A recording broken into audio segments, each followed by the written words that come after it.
mắt đây này. Ôi má. Đang lớn quá rồi.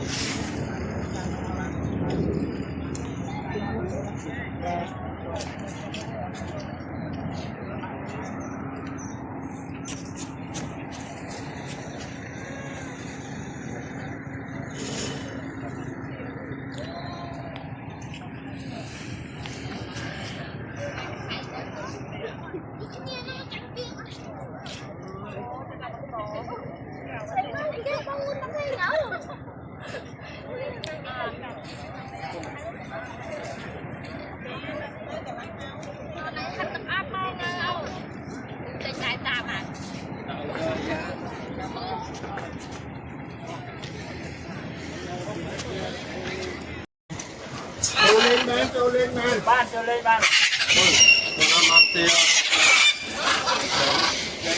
Đâu mà. Đâu chắc đi hả? Giờ trên trái vậy ê nhìn sao nhắm môi Pang kia bị chặt á. nhắm môi một cái phần này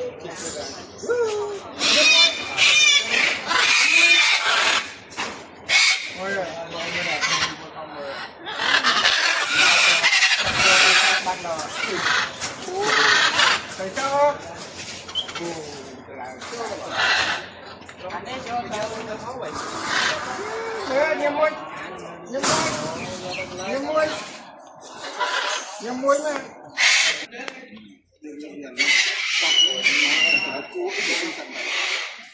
Đi đâu rồi mất rồi. Đá trên đường đá cái này cái gì đó thì mất đi nát bên nát Về là để miếng té nổ nổ bị mò ngay ngay cái này.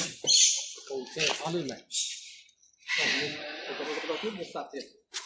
Rồi, đi rồi.